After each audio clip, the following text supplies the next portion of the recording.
अभी लाई।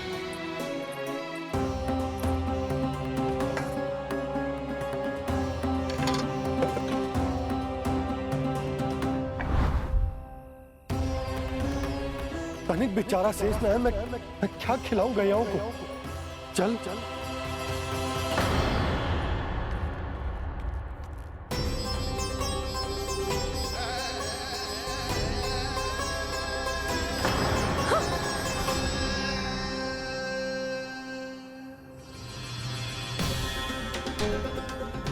आपने बुरा स्वप्न देखो क्या?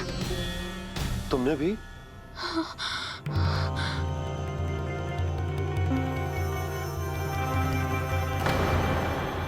कान्हा कहाँ चला गो?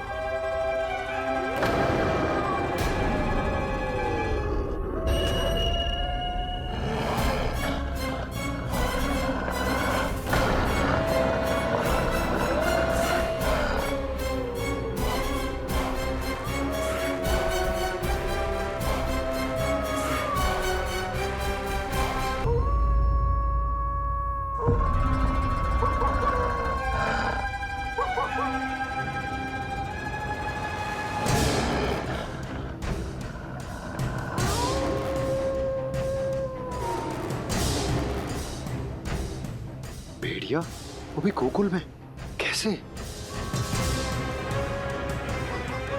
कहीं भेड़िए की आवाज सुनकर वो बाहर तो ना चला गया?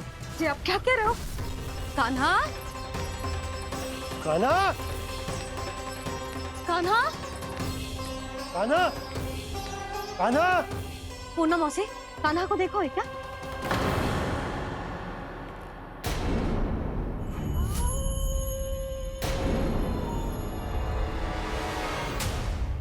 द्वार खुलो है।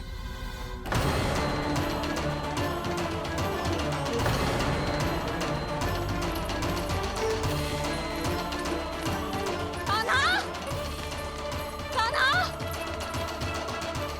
कछु ना होगा हमारे कान्हा को।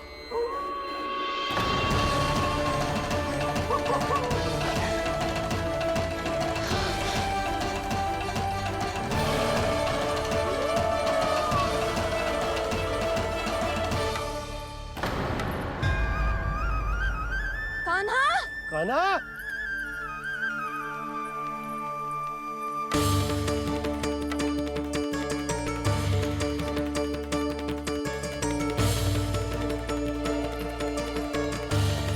कान्हा, कान्हा, कान्हा, कान्हा। ठीक है ना? हाँ? क्या कर रहे हो तू यहाँ?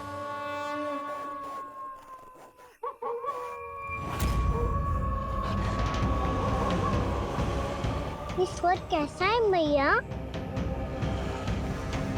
जे कोई साधारण स्वर ना है, जे तो भेड़िए की गुर्राहट है।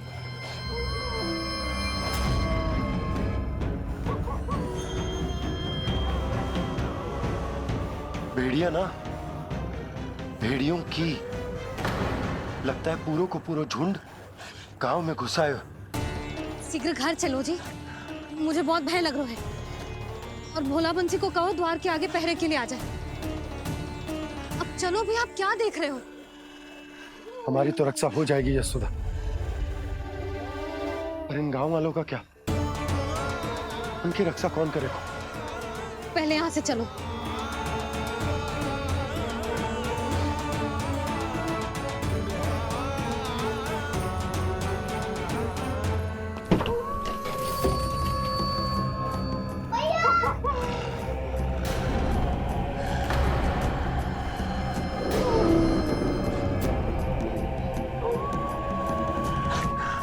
शीघ्रता से द्वार चारों के बंद कर दीजिए।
नंदराज, हमारे गांव में भेड़िए? और ये अचानक यहाँ कैसे आ गए? अब तो जीवन पे भी संकट आ गो है नंदराज। आप सब चिंता मत करो, हम शीघ्र ही इस समस्या का कोई समाधान अवश्य ढूंढ लेंगे।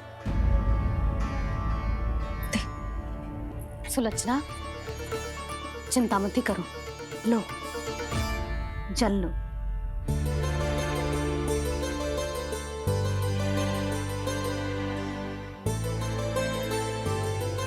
प्रभु, ये कैसी लीला है आपकी?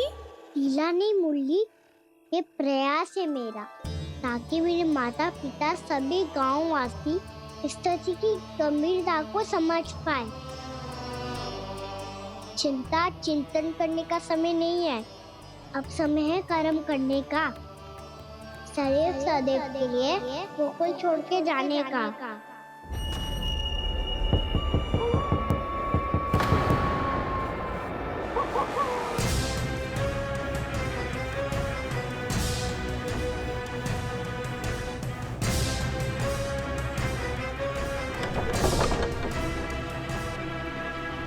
उपनंद भैया, घर के द्वार बाहर से बंद थे नंदराज। वो जहां भी गए वहां से लौट के ना आए हो अभी तक।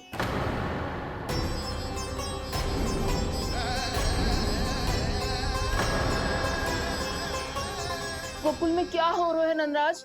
पहले सूखा पड़ो और अब ये भेड़ियों का आतंक। उस धूर्त व्यापारी के साथ व्यापार ना करके कंस का षड्यंत्र असफल कर दिया था, उसी का प्रतिशोध ले रहा होगा वो। अवश्य उसने ही भेड़िए छोड़ दिए होंगे गांव में। जैसे ही तो कह रही है नंदराज, नहीं तो रात भेड़ियों के झुंड कहां से आ जाएगा?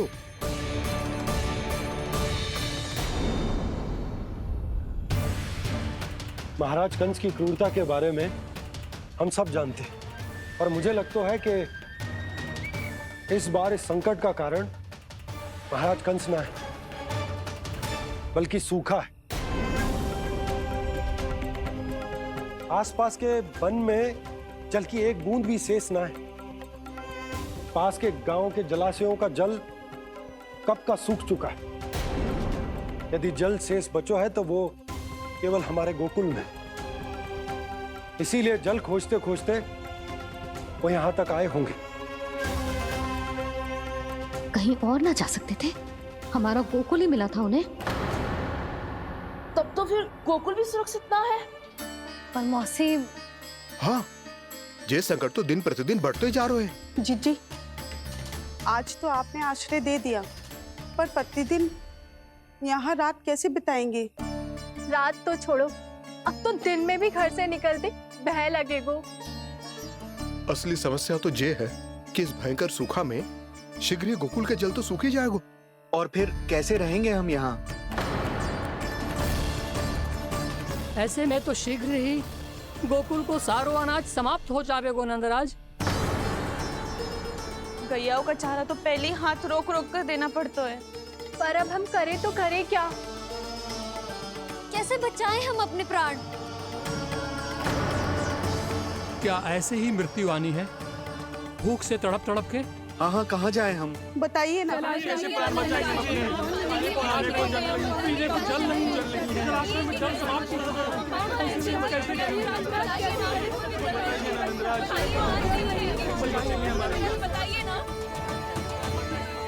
शीघ्र ही आपको एक बड़ा डिनर लेना होगा। मैया भी ना कितनी जूझ जाती है गुस्सों से भी। ये सब उन्हें जब छोड़ना हो तो कैसे संभालेगी स्वयं को? बाबा जहाँ हम होंगे वही तो नंद भवन होगा, चाहे गोकुल में हो या कहीं और।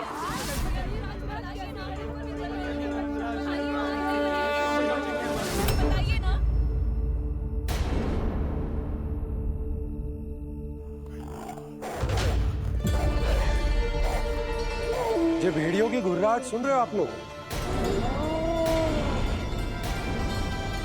ये संकेत है इस बात का कि यदि अब भी हमने अपनी रक्षा का कोई उपाय ना किया तो हमें इस सूखे के भयानक परिणाम भुगतने होंगे।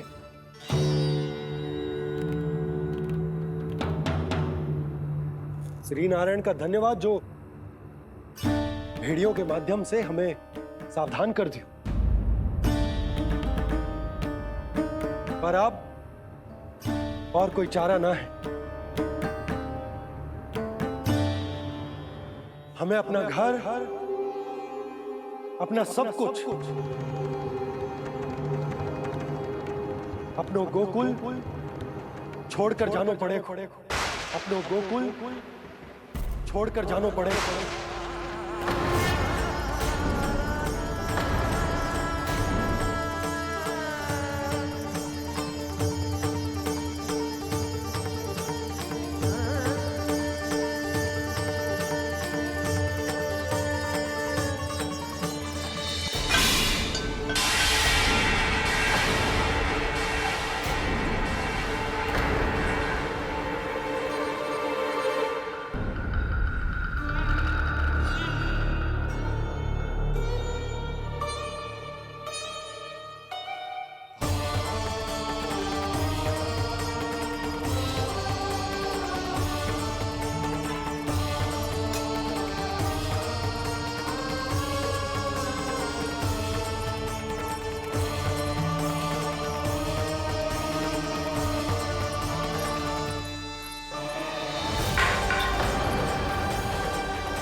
पर नंदराज, यदि हमने अपने आप को, अपने परिवार को समझा बुझाकर गोकुल छोड़ने के लिए तैयार कर भी लियो, परंतु हम जाएंगे कहां? हाँ नंदराज, हम अपनी घर गृहस्थी, अपने बालक, अपनी गैया लेके कहाँ भटकेंगे? कहीं ना कहीं तो बस तो पड़ोगे ना हमें, पर हम जाएंगे कहाँ? हाँ नंद भैया, हम कहाँ जाएंगे? इसका उत्तर तो मेरे पास भी ना है कि अब कहाँ जाएं हम, किस दिशा में, किस ओर।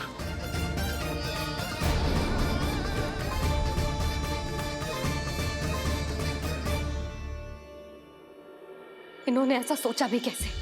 जो असंभव है। ऐसे कैसे चले जाएं अपना गांव, अपना घर छोड़ के?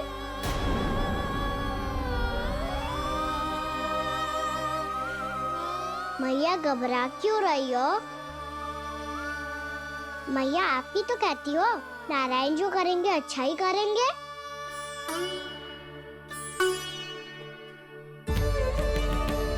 नंदराज, आपकी दृष्टि में कोई स्थान है क्या जहां हम बस पाए, जहां हमें जीने के साधन तो मिल पाए, जहाँ हम पर और हमारे बालकों के जीवन पर कोई संकट ना आए।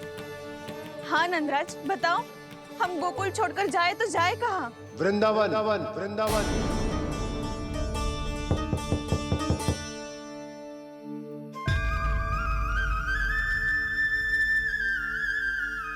अपनन भैया,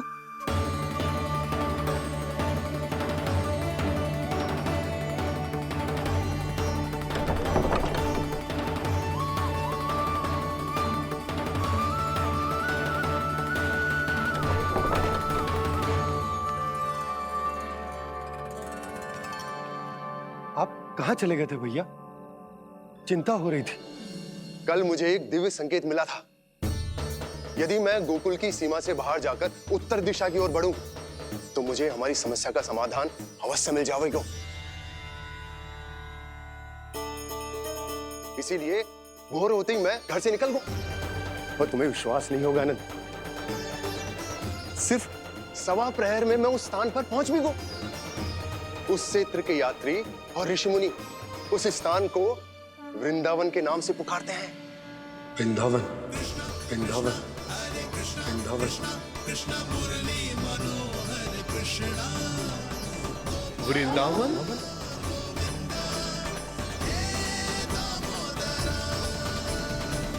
उस जगह पर अपने पग धरते ही मुझे यह एहसास होगा कि यहां पहुंचाने के लिए जरूर किसी दैविक शक्ति ने मेरी सहायता की है। मेरा मन तो सुख की अनुभूति से प्रफुल्लित हो गया। और विशेषताओं की तो मैं बात ही क्या करूं। भूमि बहुत उपजाऊ है, जहां देखो चहुओर पुष्प पुष्प है, फूल ही फूल खिले हुए हैं। जल की भी कोई समस्या नहीं है नंद। जितने भी कुंड मैंने देखे, सबके सब लबालब जल से भरे हुए थे। जिधर देखो झरने बह रहे हैं, नदी बह रही है। जब गोकुल छोड़कर जाना ही है तो इससे उत्तम स्थान और बसने के लिए ना मिल सके हमें।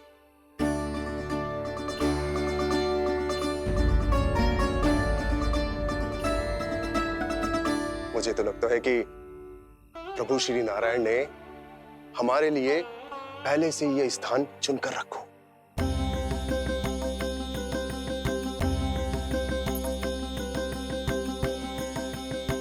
ये सब चाहे जो निर्णय ले ले, मैं अपना घर छोड़कर कहीं न जा रही। नंद, एक राजा होने के नाते प्रजा की रक्षा का भार अब तुम्हारे कंधों पर है। क्या निर्णय है तुम्हारा?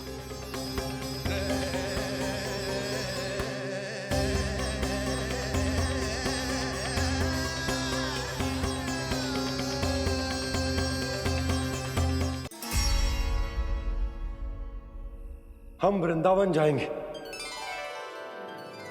यात्रा की तैयारी आरंभ करो।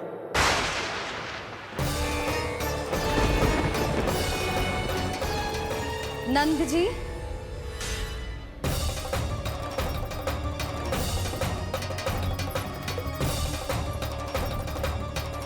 इतनी शीघ्रता में कोई निर्णय लेना ठीक ना है। हाँ नंदराज, हम हमारा घर गृहस्थी छोड़कर ना जाएंगे। हम ना जाएंगे नंद भैया। समझने का प्रयास करो यशोदा। यदि तुम भी आप समझने का प्रयास करो नंद महाराज। ऐसा कोई समाधान निकालो जिससे हमें अपना जीवन, अपना घर छोड़ने की आवश्यकता ना पड़े।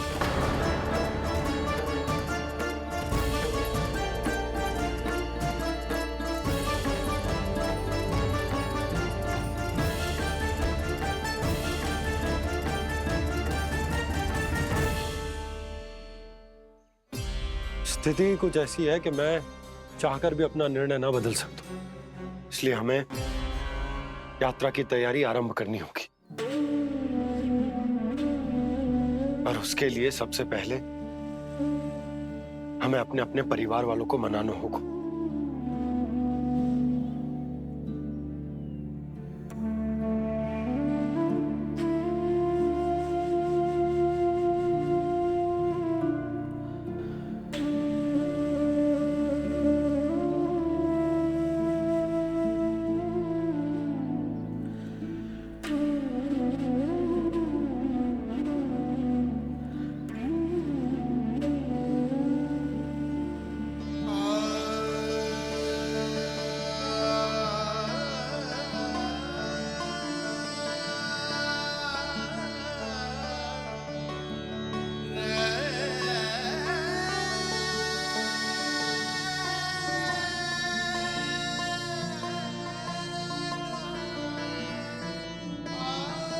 हमने साथ मिलकर आज तक जो भी काम करो है